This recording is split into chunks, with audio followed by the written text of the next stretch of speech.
Na sijajua siku hizi mkipendwa huwa mnawapa nini. I don't know. Yaani kijana anaweza kajiua kwa sababu ya binti mwenye miguu miwili kama bodaboda, lakini anajiua kabisa. Anasema hapana, mimi siwezi kuishi. Unajua muwe serious na maisha Yaani muelewe kabisa uhai sio kitu kidogo. Sijajua huwa mnawarisha nini. Kwa hiyo swala la mahusiano ni swala sensitive, maana linachukua uhai wa watu. Jambo ambalo vijana wengi hawalijui kuhusu uasherati ni hili hapa. Namba 1, unapokutana na mtu kimwili, unakuwa umeunganishwa naye. Wakorintho wa kwanza 6:16 naeleza kwamba au hamjui ya kuwa yeye aliyeungwa na kahaba ni mwili mmoja na yeye. Muulize jirani yako, mwenzangu umeungwa na wangapi? Sasa uuliza vizuri, kuna watu wana visirani, usije ukambulia makwenzi. Kila unayekutana naye kimwili umeunganishwa naye. Nilikuwa nazungumza hiki kitu nisikie. Mmoja akatoa argument ambayo mimi I don't care, lakini ngoja nikwambie tena niirudie hii. Sikiliza, kuna wakati Mungu anataka kukubariki kama kijana, lakini ndani yako anaona watu wengi. Yaani anataka ambariki Matayo, ndani ya Matayo anaona Mere ana mibaraka, ndani yake anaona Jessica ana mikosi, kwao wachawi, ndani ya Matayo anamuona Justina kwao ni wahavi hamwezi kuelewa, watu wakandaziwa, ni mpaka hapa tu ndio wataelewa. Kwa hiyo Mungu anachanganyikiwa.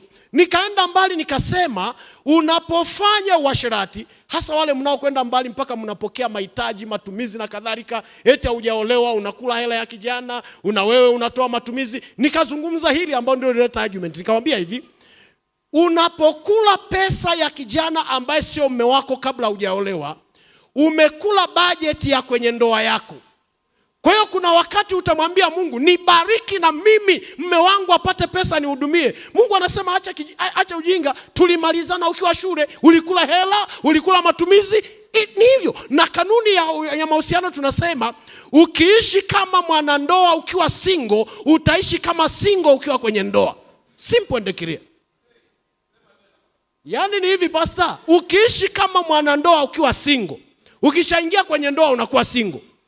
Kwa hiyo yale mahitaji uliyokuwa unapokea ukiwa bado kijana yanakata. Mungu anasema haunilaumu kwa chochote. Yale matumizi uliyokuwa unarushiwa tulimalizana. Kwa hiyo huyu mwanamume acha relax. Ndio maana kuna wanawake hapo wengine mnasema mume wangu hanipi matumizi. Una uhakika haukula budget ya matumizi ukiwa binti?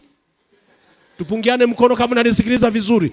Maana kuna wakati mnaweza kusumbua mchungaji, niombe, mume wangu hatoi matumizi. No. Mlimalizana ukiwa binti.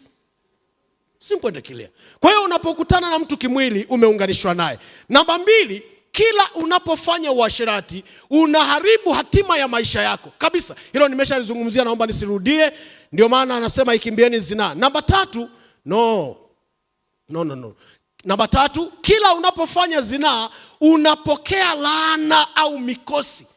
This is very sensitive. Nisikiliza vizuri. Ni tamaduni, hizi tamaduni zimekuwepo na bado zipo. Mzazi alipotaka kumlaani mtoto wake, alimvulia nguo. Kwa hiyo unapovua nguo za watu mbalimbali wanakulaani. Yaani wewe unadhani unafurahia, kumbe unapokea laana. Kwa hiyo hata mzazi akikwambia nitamwaga razi, maana yake anatoa nguo. Wewe usifurahie binti anakuvulia nguo, anakulani. Pumbavu kwa jina la Yesu.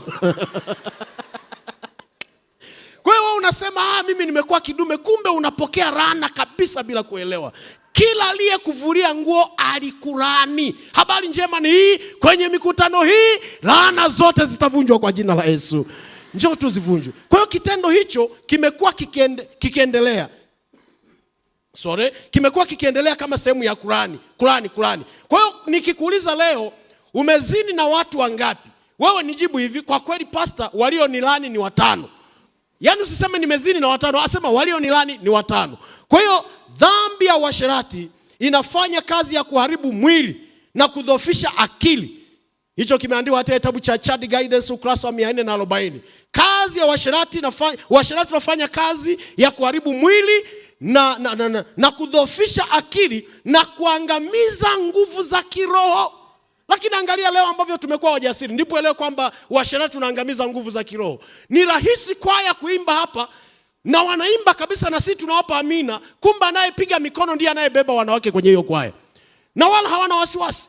Ni rahisi kumaliza kuimba na kusema zina inaangamiza. Vikitoka hapo vinaambatana kama kumbikumbi, havina shida, maana imeshaharibu uwezo wa kiroho. Hiyo ni kengele ya kwanza. Ukisikia, amka kwa jina la Yesu.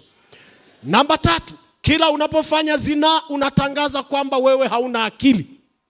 Yaani kila mtu anayekwenda kufanya zinaa anatoa tangazo kwa dunia kwamba mimi sina akili. Sikiliza Mithali 36:32 hadi 33, anasema mtu azinie na mwanamke hana akili kabisa. Afanya jambo litakalomwangamiza nafsi yake, atapata jeraha na kuvunjiwa heshima, wala fedheha yake haitafutika kabisa. Yaani kwamba unajidai.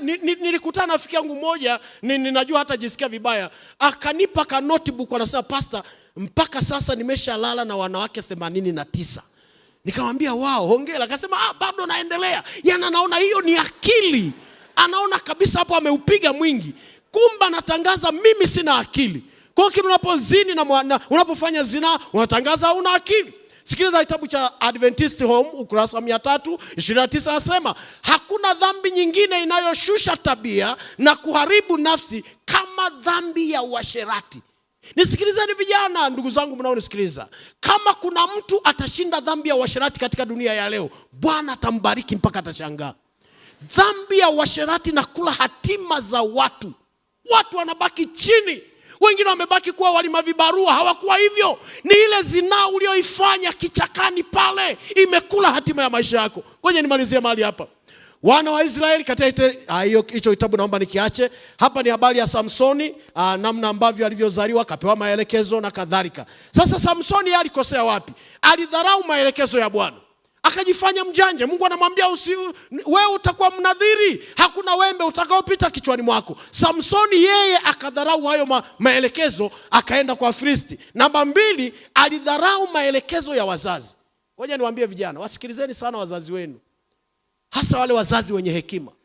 Kuna wakati anakuzumu tu, anakuangalia, anasema huyu dogo anakoelekea atakufa vibaya. Lakini wewe unasema ndo sasa niko kwenye piki. Na mzazi akikuangalia analia, anasema mimi sasa ninamsaidiaje huyu mtu? Na shetani alivyo ajabu, dhambi hii kisha panda kichwani, aisee, mtakuwa mashahidi ninyi mlioko hapa. Ukishaona mtu ameingia kwenye hii dhambi, akachukua mke wa mtu au mume wa mtu, anajiona kama bosi fulani. Yaani anawaona wote kama vikaragosi. Wote mafara tu, mimi ndiye nabeba wake za watu. Jamani, nasema uongo ukweli? Si unaona wanajua kabisa. Kwa hiyo ukishabeba mke wa mtu au mume wa mtu, unajiona wewe ndiye basi. Hii dhambi ina tabia ya kujaza kichwa ujinga. Katika jina la Bwana, Mungu akusaidie kuikimbia hiyo. Lakini namba 3, Samsoni hakujua wito wake. My brother, elewa wito wako. Mungu amekuita uwe nani?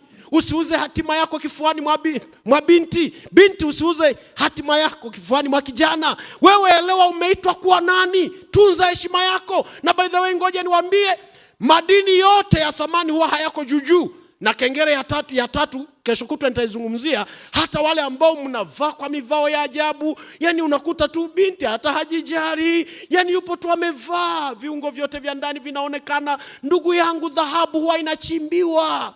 Funika kwa nguo za kufunika. Atakuja mchimba dhahabu, utampa dhahabu yake kwa jina la Bwana. Usifunue dhahabu. Vijana wa kiume nisikilize, wewe ni madini, usitembee na boxa nje. Sikiliza, atakayeziona ni mchimba madini utakayepewa kwa jina la Bwana. Mungu awasaidie sana. Kwa hiyo uasherati ni dhambi mbaya. Wito ni huu hapa. Nimeyafuta makosa yako kama wingu zito na dhambi zako kama wingu. Unirudie maana nimekukomboa. Huo ndio wito leo. Mrudie Bwana, atakusamehe. Anza upya, usitende dhambi tena, utakuwa umepona kwa jina la Bwana. Mungu awabariki sana.